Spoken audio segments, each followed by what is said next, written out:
Guys welcome back to my channel. नया साल नया वीडियो, लेकिन वही पुराने हम और आप और वही पुराना हमारे बीच का कनेक्शन है ना। किसी ने क्या खूब कहा है नहीं कि कुछ चीज़ें जितनी ज़्यादा पुरानी हो उतनी ज़्यादा बेहतर होती जाती हैं, जैसे कि पुरानी वाइन और पुरानी दोस्ती। तो इस नए साल के साथ मेरी और आप सबकी दोस्ती और भी पुरानी और भी बेहतर हो गई है नहीं। और इस सफ़र में अभी तो और भी बहुत से लोग जुड़ने बाकी हैं, बहुत से पड़ाव आने बाकी हैं, और मंजिल तो है ही नहीं ना, क्योंकि चलती का नाम ही तो ज़िंदगी है दोस्तों। जो ठहर जाए वो ज़िंदगी कहाँ। तो इस नए साल में ऊपर वाले के आशीर्वाद और अपनों के साथ आगे बढ़ते रहिए और कर दिखाइए वो सब कुछ जो आप अचीव करना चाहते हैं अपनी लाइफ में। और इसी के साथ बिना देर किए हुए जल्दी से आपको लेके चलते हैं आज के अपने सफ़र पे। जी हाँ दोस्तों, आज मैं आप सबको लेके चलने वाली हूँ डलहौजी, जो कि हिमाचल प्रदेश की गोद में बसा एक छोटा सा शहर है, जो कि अपनी प्राकृतिक सुंदरता और आकर्षण के लिए जाना जाता है। एंड इतना ही नहीं गाइज, आज की इस वीडियो में मैं खजियार को भी कवर करने वाली हूँ, जो कि डलहौजी से लगभग 22 किलोमीटर की दूरी पर है और इसे इंडिया के मिनी स्विट्जरलैंड के रूप में भी जाना जाता है।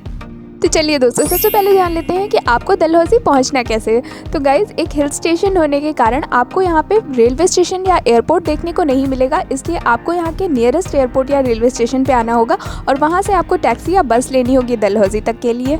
तो गाइस, अगर आप फ्लाइट से आने की सोच रहे हैं तो यहाँ का नियरेस्ट एयरपोर्ट पठानकोट का है, जो कि डलहौजी से लगभग 85 किलोमीटर की दूरी पर है। लेकिन आपको यहाँ के लिए बहुत ही कम फ्लाइट्स अवेलेबल हैं, इसलिए हो सकता है आपको पठानकोट तक के लिए फ़्लाइट ना मिले। उस केस में आपको घबराने की बिल्कुल भी ज़रूरत नहीं है। उस केस में आप अमृतसर एयरपोर्ट आ सकते हैं और अमृतसर से डलहौजी की दूरी लगभग 208 किलोमीटर की है, जिसके लिए आप बस या टैक्सी ले सकते हैं। एंड गाइज, अगर आप ट्रेन से आ रहे हैं तो आपका नियरेस्ट रेलवे स्टेशन पठानकोट का रेलवे स्टेशन पड़ेगा, जो कि डलहौजी से लगभग 80 से 85 किलोमीटर की दूरी पर है। और आपको यहाँ पे कंफ्यूज होने की ज़रूरत बिल्कुल भी नहीं है कि आपको पठानकोट जंक्शन उतरना है या पठानकोट कैंट रेलवे स्टेशन उतरना है, क्योंकि दोनों में से किसी भी रेलवे स्टेशन पे आप उतर सकते हैं। और इसके बाद आपको यहाँ के ISBT बस स्टैंड जाके वहाँ से बस लेनी होगी डलहौजी तक के लिए। और यहाँ पे आपको दिन भर में हर आधे एक घंटे पे डलहौजी तक के लिए बस आराम से मिल जाएगी, जो कि आपसे करीब 130 से 150 के बीच चार्ज करेगी और 3 घंटे में आपको डलहौजी उतार देगी। एंड इसके अलावा गाइज, अगर आप दिल्ली से आ रहे हैं तो दिल्ली के ISBT कश्मीरी गेट या फिर मजनू का टीला से आपको काफ़ी सारी वॉल्वो बसेस मिल जाएंगी, जो कि आपको 12 से 14 घंटे के अंदर डलहौजी पहुँचा देंगी।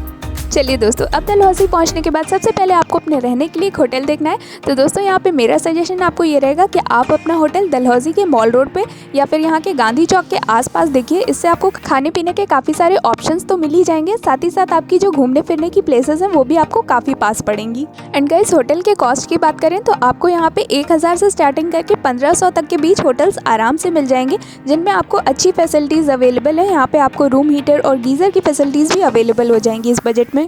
एंड गाइस, अगर खाने की बात करें तो आपको यहाँ पे नॉर्थ इंडियन, साउथ इंडियन और चाइनीज़ डिशेस इजीली अवेलेबल है। और एक पॉपुलर टूरिस्ट डेस्टिनेशन होने की वजह से आपको यहाँ पे खाने पीने की ऐसा कोई दिक्कत नहीं होगी। और खाने की कॉस्ट की बात कर लें तो आपको 150 से 180 के बीच यहाँ खाना आराम से मिल जाएगा।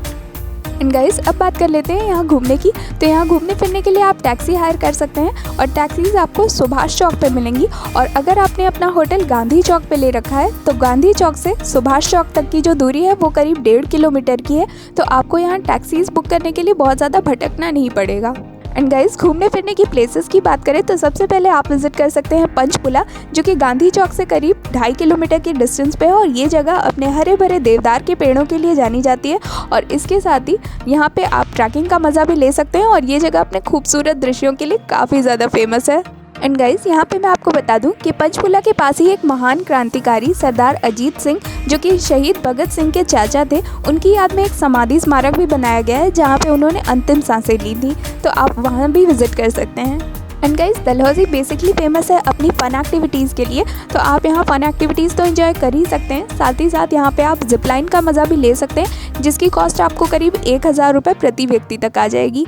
और अगर आप यहाँ ट्रैकिंग करके या जिप लाइन के थ्रू ऊपर की तरफ जाते हैं तो करीब 50 मीटर के डिस्टेंस पे आपको एक खूबसूरत झरना देखने को मिल जाएगा, जिसे सात धारा वाटरफॉल के नाम से भी जाना जाता है। और दोस्तों, सात धारा का मतलब होता है 7 झरने। इस झरने का नाम सात धारा 7 खूबसूरत झरनों के एक साथ मिलने की वजह से रखा गया है। और इन झरनों का पानी समुद्र तल से करीब 2036 मीटर ऊपर एक बिंदु पे मिलता है। एंड बिलीव मी गाइस, देवदार के पेड़ों से घिरे हुए इस झरने की खूबसूरती आपको काफ़ी ज़्यादा पसंद आएगी। और इतना ही नहीं दोस्तों, सात धारा वाटरफॉल अपने औषधीय गुणों के लिए भी काफ़ी ज़्यादा फेमस है, क्योंकि यहाँ के पानी में अबरक पाया जाता है, जिसमें त्वचा के रोग ठीक करने के गुण होते हैं।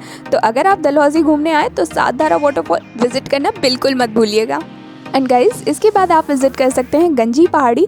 और गंजी पहाड़ी तक पहुंचने के लिए आपको ट्रैकिंग करके जाना होगा और ये ट्रैकिंग आपकी पंचकुला से स्टार्ट होती है, तो आप ट्रैकिंग करके गंजी पहाड़ी तक जा सकते हैं। लेकिन दोस्तों यहाँ पे मेरा सजेशन आपको ये रहेगा कि अगर आप विंटर्स के टाइम पे गंजी पहाड़ी जा रहे हैं तो आप अपने साथ स्नो शूज़ ज़रूर लेके जाइए, क्योंकि ये रास्ता पूरा बर्फ़ से कवर होगा और ऊपर पहाड़ी पे भी आपको बर्फ़ ही बर्फ़ देखने को मिलेगी। इसलिए आप अगर अपने साथ स्नो शूज़ लेके जाएंगे तो आपको बर्फ़ में चलने फिरने में दिक्कत नहीं आएगी।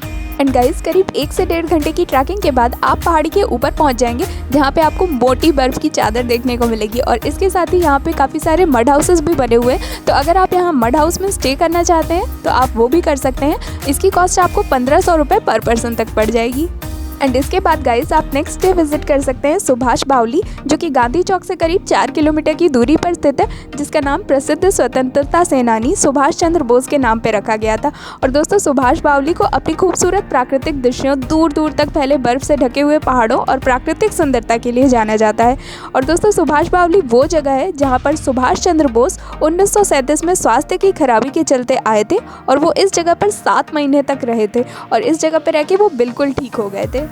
एंड गाइस इसके बाद आप विजिट कर सकते हैं बकरोटा हिल्स, जिसे अपर बकरोटा के नाम से भी जाना जाता है और ये डलहौजी का सबसे ऊंचा इलाका है। और दोस्तों यहाँ पे मैं आपको बता दूं कि ये बकरोटा वॉक नाम की एक सड़क का सर्किल है जो कि खजियार की ओर जाती है। और यहाँ पे आपको भले ही कुछ ऐसा देखने को ना मिले जो कि टूरिस्ट को बहुत ज़्यादा अट्रैक्ट करता हो, लेकिन बिलीव मी गाइज यहाँ पे टहलना और चारों ओर के आकर्षक दृश्यों को देखना आपको काफ़ी ज़्यादा पसंद आने वाला है, क्योंकि ये जगह अपने चारों तरफ से देवदार के पेड़ों और हरी भरी पहाड़ियों से घिरी हुई है। एंड गाइस अगर आप एक एनिमल लवर हैं तो नेक्स्ट आप विजिट कर सकते हैं कालाटोप वाइल्ड लाइफ सेंचुरी, जो कि हिमाचल प्रदेश के चंबल जिले में स्थित है और गांधी चौक से इसकी दूरी करीब 10 से 11 किलोमीटर की है। और ये जगह वनस्पति और जीवों में काफ़ी समृद्ध है और इसकी प्राकृतिक सुंदरता पर्यटकों को अपनी ओर बेहद आकर्षित करती है।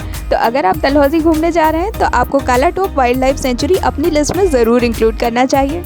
और दोस्तों अगर आप ट्रैकिंग का शौक रखते हैं तो आप डैनकुन पीक भी जा सकते हैं, लेकिन दोस्तों सर्दियों के टाइम पे यहाँ भारी बर्फबारी होने के कारण अक्सर यहाँ की ट्रैकिंग बंद कर दी जाती है। लेकिन अगर आप गर्मियों के टाइम पे यहाँ आते हैं तो आप आराम से यहाँ की ट्रैकिंग का मज़ा भी ले सकते हैं। एंड गाइस इसके बाद आप डलहौजी से लगभग 22 किलोमीटर की दूरी पर विजिट कर सकते हैं खजियार, जो कि डलहौजी के पास स्थित एक छोटा सा शहर है जिसे मिनी स्विट्जरलैंड या भारत के स्विट्जरलैंड के रूप में भी जाना जाता है। और इस स्थान की खूबसूरती हर किसी को अपनी ओर आकर्षित करती है। एंड गाइस खजियार जाने के लिए आपको टैक्सीज सुभाष चौक से इजीली मिल जाएंगे, आप वहां से टैक्सीज बुक कर सकते हैं। एंड गाइस अगर टैक्सी के कॉस्ट की बात करें तो अगर आप विंटर्स के टाइम पे आ रहे हैं तो उस टाइम पे स्नोफॉल के कारण छोटा रूट यहाँ बंद रहता है, इसलिए जो भी टैक्सीज जाती हैं खजियार के लिए वो चंबा होते हुए जाती हैं, जो कि करीब 70 किलोमीटर का डिस्टेंस पड़ जाता है। इसलिए विंटर्स के टाइम पे आपको जो टैक्सी का फेयर है वो थोड़ा ज़्यादा देखने को मिलेगा। विंटर्स के टाइम पे ये करीब 2500 रुपये पर पर्सन तक आपसे चार्ज कर सकते हैं। और वहीं अगर आप समर्स के टाइम पे जाते हैं, समर्स के टाइम पे बर्फ़ की कोई टेंशन नहीं होती है, इसलिए टैक्सीज छोटे रूट से होके जाती हैं जो कि करीब 22 किलोमीटर का डिस्टेंस है।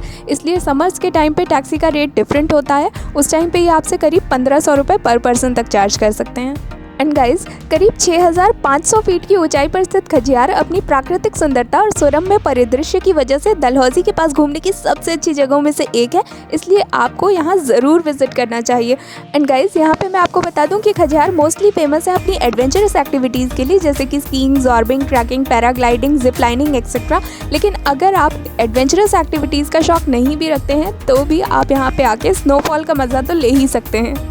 एंड गाइस घूमने फिरने के साथ ही अगर आप यहाँ कुछ शॉपिंग भी करना चाहते हैं तो आप यहाँ के गांधी चौक या फिर यहाँ के तिब्बतियन मार्केट भी जा सकते हैं, जहाँ से आप अपने लिए बैग्स, पर्स, कारपेट, हैंडीक्राफ्ट्स या वुडन आर्टिफैक्ट्स की खरीदारी भी कर सकते हैं। एंड गाइस इसके साथ ही अगर आप यहाँ कुछ वुलन आइटम्स की शॉपिंग करना चाहते हैं तो यहाँ पे मैं आपको बता दूं कि आप यहाँ से अपने लिए कुल्लू शॉल, अंगोरा या पश्मीना के शॉल्स तो ले ही सकते हैं। साथ ही साथ जो यहाँ की सबसे फेमस वेराइटी है वो है यहाँ की एम्ब्रॉयडरी वर्क वाली शॉल, तो आप उसकी भी शॉपिंग यहाँ से कर सकते हैं। एंड गाइस अब आ जाता है सबसे बड़ा सवाल कि आपको डलहौजी और खजियार दोनों कवर करने के लिए कितने दिन का ट्रिप प्लान करना चाहिए और कौन सा सबसे बेस्ट टाइम रहेगा यहाँ विजिट करने के लिए। तो गाइस मेरा सजेशन आपको ये रहेगा कि अगर आप डलहौजी और खजियार दोनों कवर करना चाहते हैं तो एटलीस्ट आपको 2 दिन देना चाहिए डलहौजी में और 1 दिन आपको रिजर्व रखना चाहिए खजियार के लिए। तो इस तरह से 3 दिन में आप डलहौजी और खजियार दोनों ईजिली कवर कर सकते हैं। एंड गाइस, अगर आप डलहौजी में स्नोफॉल का मज़ा लेना चाहते हैं तो आपको अपनी ट्रिप दिसंबर से फरवरी तक के बीच प्लान करनी चाहिए। लेकिन अगर आप इतनी ज़्यादा ठंड नहीं झेल सकते हैं तो आपको अपनी ट्रिप मार्च से जून तक के बीच की प्लान करनी चाहिए, क्योंकि उस टाइम भी दोस्तों यहाँ की खूबसूरती कुछ कम नहीं होती है। क्योंकि मार्च और अप्रैल के महीनों में यहाँ पे जब बर्फ़ पिघलना शुरू हो जाती है और जब सूरज की किरणें बर्फ़ से ढके पहाड़ों और चारागाहों से टकराती है, तब इस जगह की चमक बिल्कुल देखने लायक होती है। और उस टाइम पे यहाँ का मौसम काफ़ी सही होता है घूमने फिरने के लिए। तो अगर आप ठंड से बचना चाहते हैं तो आप समर वेकेशंस के टाइम पे भी अपनी डलहौजी की ट्रिप प्लान कर सकते हैं। एंड गाइस, बात करें अगर हम बजट की, तो डलहौजी घूमने में आपको ऑन एन एवरेज 3000 रुपये प्रति व्यक्ति तक का एक दिन का खर्चा आ जाएगा। और इस बजट में मैंने आपके किसी भी तरह के फ्लाइट, ट्रेन या बस के टिकट का किराया और आपकी शॉपिंग का खर्चा या फिर आपकी स्नो एक्टिविटीज़ का खर्चा इंक्लूड नहीं किया है। इसमें मैंने सिर्फ आपके होटल, खाने पीने और लोकल ट्रांसपोर्टेशन का खर्चा इंक्लूड किया है। सो गाइज, आई होप मैंने आप सबके समय के साथ जस्टिस किया है एंड मैंने जो भी इन्फॉर्मेशन शेयर की है यहाँ पे वो आप सबको यूज़फुल लगी होगी। तो अगर आपको वीडियो पसंद आई है तो एक लाइक तो बनता है ना। और अगर आपके मन में कोई क्वेरी है तो आप मुझे कमेंट करके भी मुझसे पूछ सकते हैं। और इसके अलावा आप मुझे मेरे इंस्टाग्राम पे मैसेज करके वहाँ भी अपनी क्वेरीज डायरेक्टली मुझसे पूछ सकते हैं। मैं वहाँ ज़रूर रिप्लाई करूँगी आपको। इंस्टाग्राम का लिंक आपको नीचे डिस्क्रिप्शन बॉक्स में मिल जाएगा। और इसके साथ ही मैं मिलूंगी जल्दी आप सबसे अगली वीडियो में एक और नई डेस्टिनेशन के साथ। Till then, stay happy, stay fit and keep travelling.